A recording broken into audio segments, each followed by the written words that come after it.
In this episode, we visit a meteor crater, we kick off our journey along the Canning Stock route with Well 51, and we discover some historical markings from the men who put the Canning Stock route on the map. This series is powered by Medicar Automotive, Malaga Suspension, and Manta Performance Exhausts. Oh, g'day, I'm Kyle Brown. And I'm Jess Florence. And this little battle axe of an 80 is called Sodium, and together we are Sodium Overland. We're bloody fortunate enough to be travelling through the Canning Stock route. We'll be bringing to you a mini series of our adventures.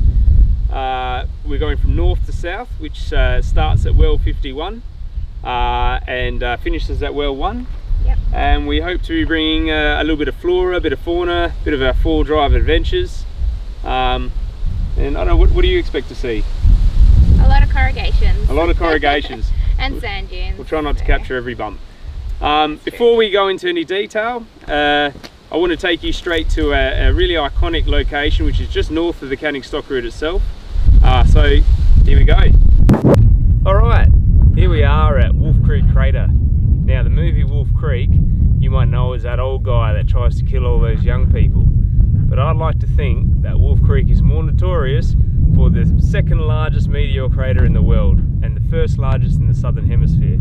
This thing is absolutely gigantic, and here we are at the top of the Canning Stock route, catching it at sunrise this morning, which is fantastic. So we're going to take some footage of it, hopefully get the drone up, bring you some of that. But I'll give you a look around the actual area here. What makes it so special is that it's literally impacted an extremely flat bit of Australia.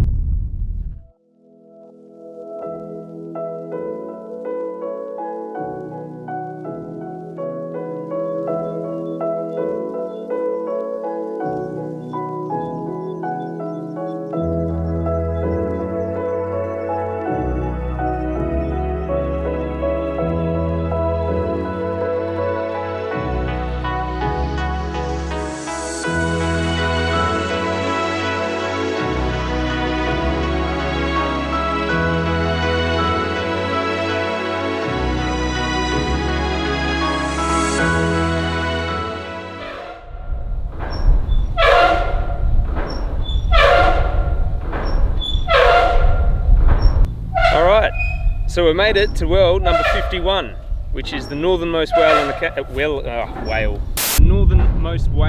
the northernmost well on the Canning Stock route, and is our first well on this great adventure. So as you can see, this is an abandoned well. There's not much left of it except for this windmill, and it's a pretty barren landscape. So I'll give you a look around.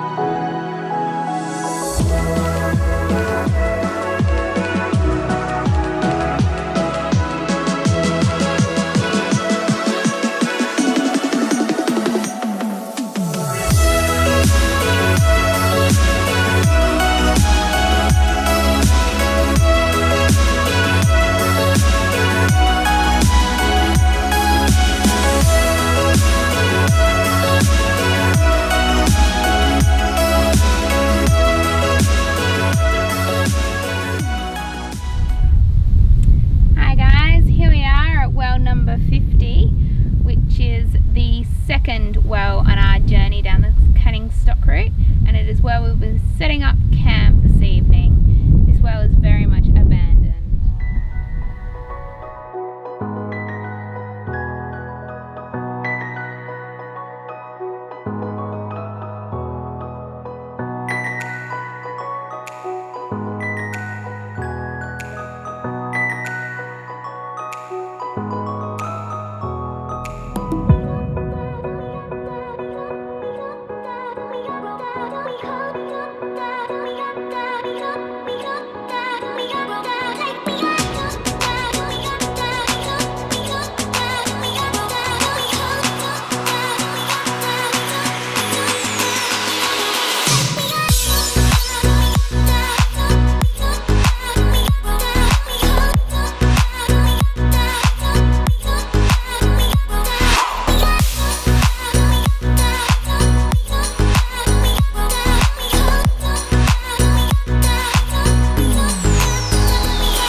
The various wrecked and burnt out vehicles along the side of the Canning stock route are a stark reminder of the importance of vehicle preparation and safety checks along your journey.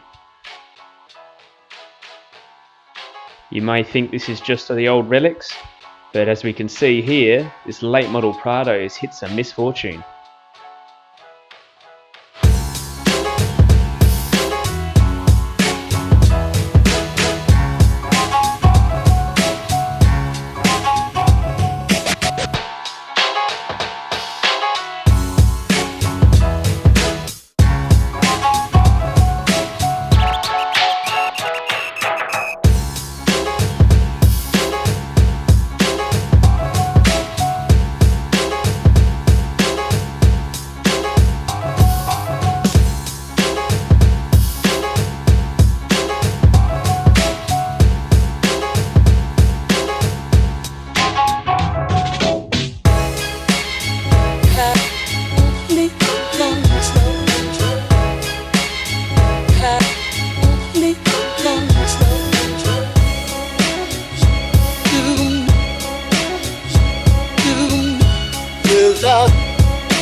Jack the Ranger Smith Cook stockman died at age 70 after a fall from a horse, 23rd of May 1939.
Alright, we're at Brendan Pool, which is a short drive off the Canning stock route, and we're going to go for a quick walk and check out what we can find.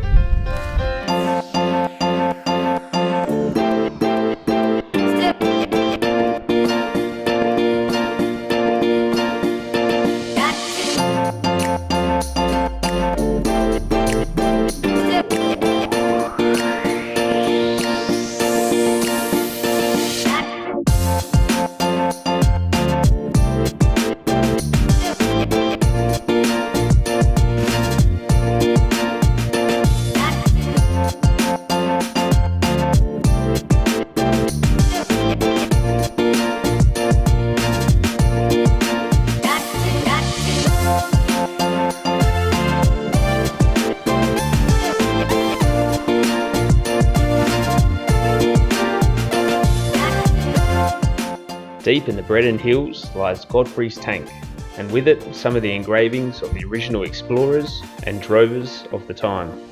This includes surveyor David Carnegie, signature C96 circa 1896, and Alfred Canning himself, C23 circa 1923. For the most part, this series will be leaving the history to the experts, but if you are after a more comprehensive understanding of the canning stock route, we can highly recommend Work Completed Canning by Phil Bianchi.